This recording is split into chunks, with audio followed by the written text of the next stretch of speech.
Business Spotlight, brought to you by Cross Rhythms and Baba Baboon. I'm Sonya Farrell. This is Business Spotlight in partnership with Cross Rhythm City Radio and Baba Baboon. This week in the studio, we're turning our attention to health and safety as we welcome Darren Bedson, who is from BPA Services. Hello, Darren. Hello, Sonya. How are you? I'm all right, thank you. Good. BPA Services. I know it's about health and safety, but do you just want to explain a little bit more about what you actually do? Yeah, BPA has stood for Brian Porter Associates. Brian Porter set the business up initially as a bit of a side hustle from his day-to-day job in 1987. Went limited in 2004. But Brian's no longer in the business now, he's retired. So Vicky, Brian's daughter, and myself brought them out. And for the last probably 8 years, Vicky and I have run the business and taking it down the path we want to go. So consultancy, a bit like your general practitioner when you go see the doctor. You have to know a bit about everything, but you're not necessarily probably specialise in a certain area. So if we need specialists, we've got associates and people that we bring in that specialise in Legionella, asbestos, or whatever it is. So BPA is more of a general practitioner, so to speak, on a consultancy basis.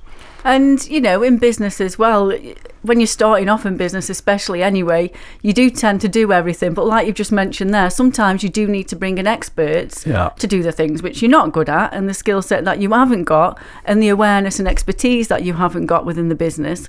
But why is health and safety so important to a business? It might sound like an obvious question, but what does it actually mean for a business?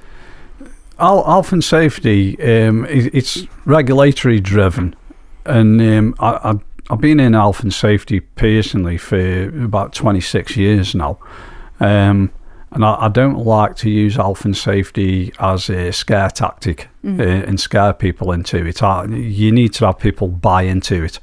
So the question you've just asked is a brilliant question, because it's what's in it for them. And as a company owner or a director of a company, the thing that's in it for them is making sure that they are compliant with the hundreds of regulations that are out there. Because for the last probably 5-6 years, maybe a bit longer, the Corporate Manslaughter Act came out. So personally, they can be prosecuted, and in severe cases, it could be a custodial sentence, which no business owner wants. And I think with business owners and directors, we all, myself included as a business owner, we have business plans, you know, and that business plan from day one might be your exit plan. So it's great to have all these plans in place, whether it's to spend more time with your grandchildren, more time with your family, enjoy holidays more, whatever it is. But that one accident could put all that into jeopardy. It could cost the business. It could cost the person personally. But the biggest thing with health and safety is morally, we got a duty of care to everybody, not just employees, but any stakeholders that may be affected by what you do as a business. So as an example, if you were like a contractor working on the public highways and that, you've got members of the public to consider as well for their safety. So the meaning of health and safety for companies is knowing what the regulations are that apply to what sector of industry you are in, and making sure you're compliant. Under the UK health and safety law, ignorance isn't a case for the defence. So as a business owner, legally you have to have access to a competent health and safety person. Now that can be a full-time employed health and safety manager, or it can be an external consultant. But either way, if you are facing questions from solicitors or insurance or barristers and that because something's happened, if you say, well, I didn't know, it's not a defendable thing. You have to know. So health and safety plays a big part, and if you employ 5 or more people legally, you have to have that access to that competent advice. That was something I was just going to ask you actually there. You know, does it matter on the size of the business? So it's a minimum like of five staff within the business? That's when you have to start having evidence of written policies and procedures and everything. But it does apply for any company. If you got one person working in the company, if they're using computers, display screen equipment, risk assessments, manual handling risk assessments, if you're handling hazardous substances, cost assessments, control of substances hazardous to health, that's whether you've got one person or 5 people or more. The biggest thing with health and safety, it has to be for you, specific for your business, but a lot of the regulations will apply whether you've got an handful of people or whether you've got 1,000 people. The only difference is the companies that are a lot larger probably do have full-time managers. They've probably got more resources to actually do what they need to do. Whereas for smaller companies, it can be a big cost. Health and safety isn't cheap. But the one thing I say to people I speak to is, if you think health and safety is expensive, then have an accident or a claim, because the cost of doing it in the first place will be far outweighed by putting it right after the event. Yeah, it's quite a serious, thing really, from what you're saying and what we're discussing here.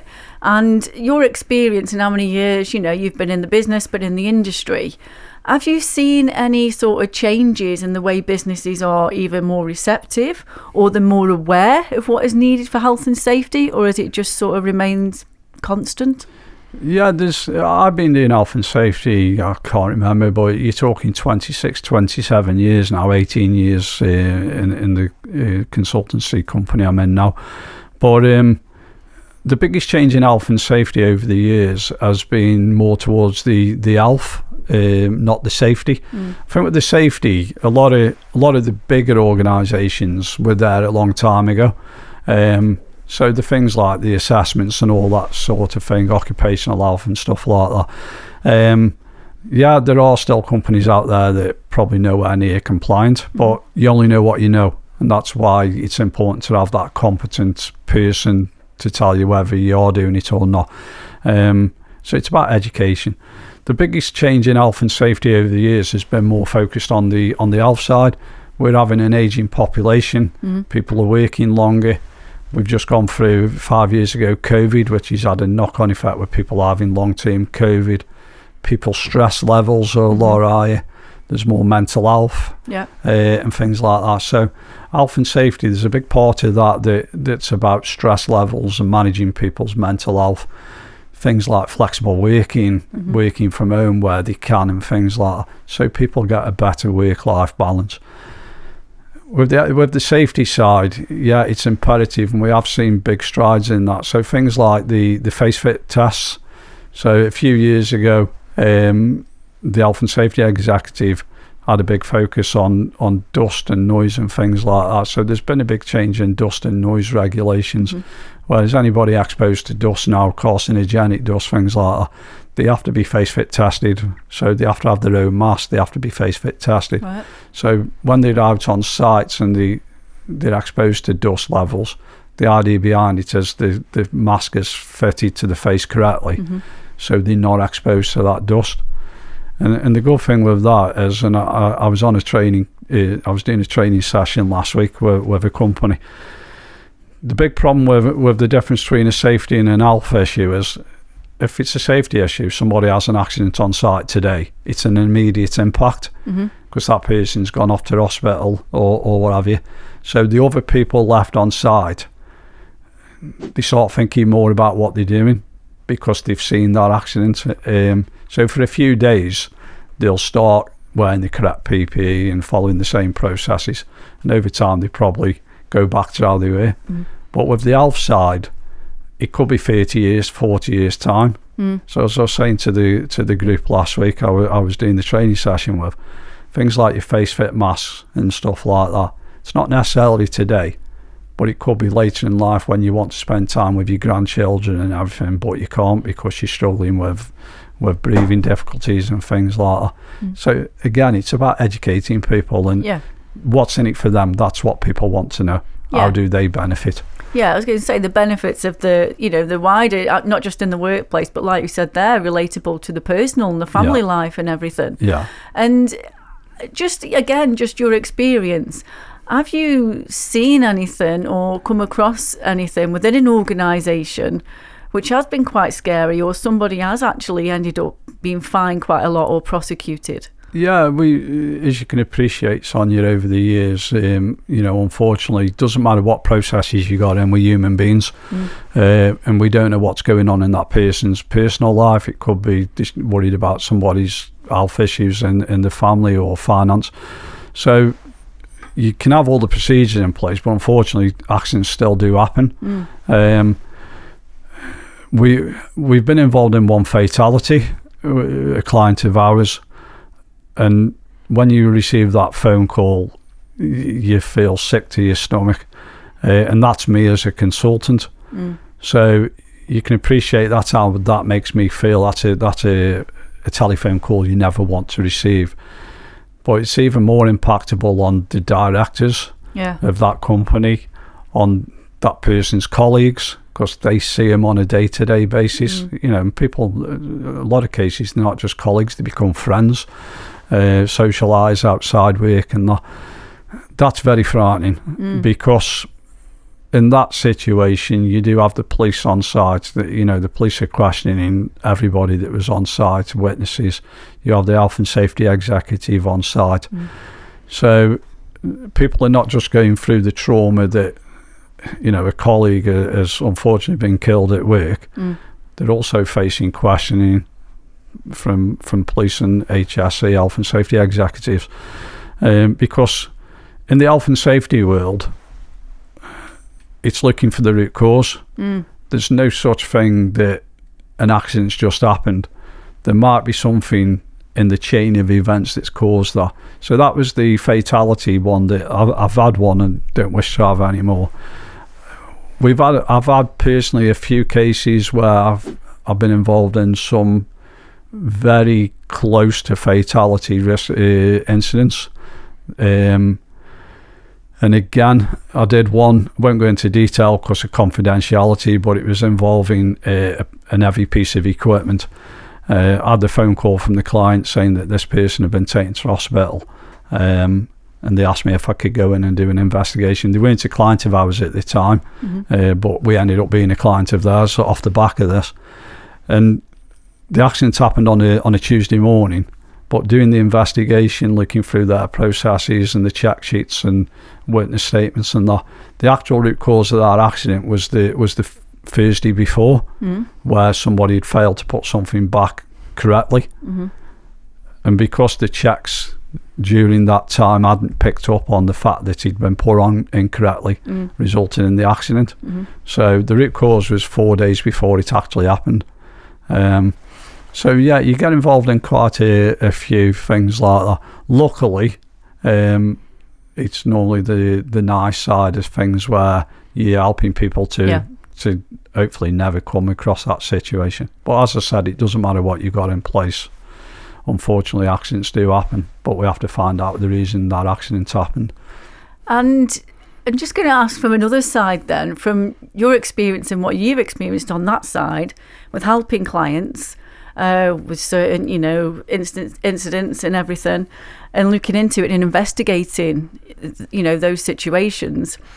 What about for yourself as a business owner? And Darren, I know you're very experienced, obviously, in the field and what you do and how long you've been in the industry. But how do you, if you don't mind me asking, how do you as a business owner sort of cope yourself when you're being faced with those situations, and also all the different changes that go on with the regulations of, in health and safety over the years? The first answer with coping, luckily, as a business owner, you get to network, you get to socialise with a lot of business owners, and business owners, it doesn't matter what sector of industry, and businesses face the same challenges, whether it's staff, whether it's finance, whatever. So you're in a luxury after being in business as long as I have, that you can pick up the phone and speak to somebody in confidence sometimes, and it's nice to have somebody that'll sit and listen, because you can't always go and speak to, well, you definitely can't go and speak to your employees, because you've got to show that, you know, you're the person holding it all together. Sometimes you might not necessarily be able to go and speak to your partner, because they don't know, or they don't have an interest, or they don't understand. So it's nice to have a business owner. And one thing I find in health and safety, there's enough clients for all of us. So I built up some really good relationships with people who've got the same type of business as us, they're after the same clients as us. But we can pick up the phone and we can speak to each other, and we do. And the two people in general that have been really good to me, and hopefully I've been the same to them, Simon Walters at Rhino Safety over in Sandbach, and Marissa Fairkeen at Safety Forward, based over at Eccleshall Way. We're all after the same clients. We're all in the same business, but we can't look after every business in the UK, so there's enough for all of us.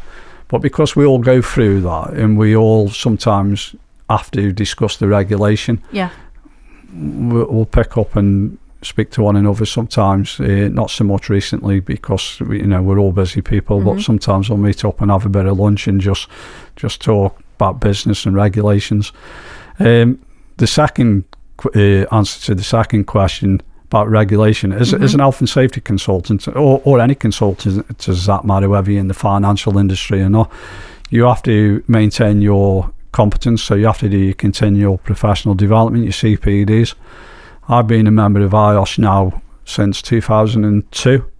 I'm a chartered fellow, so I have to achieve 30 CPD points every year. That's going on courses, going on exams, things like that, conferences, looking at publications, to prove that I'm keeping my knowledge up to date. Because again, worst case scenario, if I'm in the dock with a client of mine, I've got to prove I'm giving them the correct advice and I'm maintaining my competency to do that. Without that regulation, without that records of your CPD, it's very hard for me to prove that I'm maintaining my level of qualifications and that.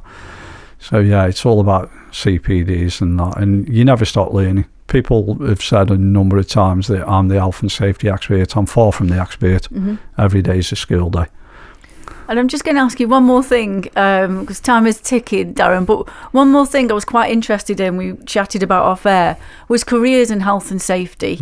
And again, if there's anybody out there who is thinking or might not even understand how to get into health and safety, what is the route and what opportunities are available, especially in, Stoke-on-Trent, Staffordshire?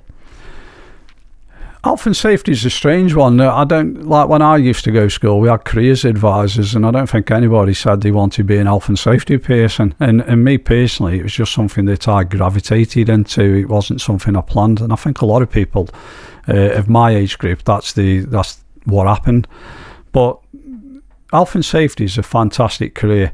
Yes, you have to have thick skin and broad shoulders, because as you can imagine, sometimes you're telling people things they don't want to hear. But the opportunities that you see, as a consultant, I have to know a bit about everything. So regulations, I have to understand that if I'm dealing with a client in a certain sector, the regulations they have to comply with. I might not necessarily know what they have to comply with, but I know that that's the regulation they have to comply with. So it's a bit like your general practitioner. You go see your GP because you're not feeling very well. 9 times out of 10, they'll sort you out. But there's the odd occasion they might have to send you to a specialist at the hospital. That's the same with us. As a consultant, we need to know a bit about everything. But if we find an issue with asbestos, Legionella, or anything like that, we've got specialists that we turn to. But from a career viewpoint, you get to see a lot of things that, 99.5% of the time, it's enjoyable. It's just when something goes wrong, which it does. But you have to take that as part of the job. I've been to some fantastic places that I never get to see. Again, because of confidentiality, I can't name the specific organisations. But, I've sat at the side of a internationally recognised cricket ground, eating my sandwiches. I'm not a cricket fan, but people who are into cricket couldn't pay for that opportunity. I go into Premier League football clubs, see behind the scenes, and the first team academies behind the scenes at the stadium. For a fan of them clubs, again, it doesn't matter how much money they'd pay them, they couldn't do that. So the opportunities out there, careers-wise, the advice I'd give to somebody, if they like travelling, you can go international travel if you go to the bigger organisations, but we've got clients in Belfast, Dublin, Glasgow, length and breadth of England and Wales. So travelling's a big part. You have to be a people person. If you're not a people person, it's not the career for you, because you've got to communicate with people at all levels. But to get into health and safety, there are careers opportunities out there. There are things like the MVQ level 3s with IOSH and NEBOSH and people like that. If you want to specialise in a certain sector, you can do. You don't have to be a consultant. My other job outside of my day-to-day job is I'm a qualified events sports safety officer.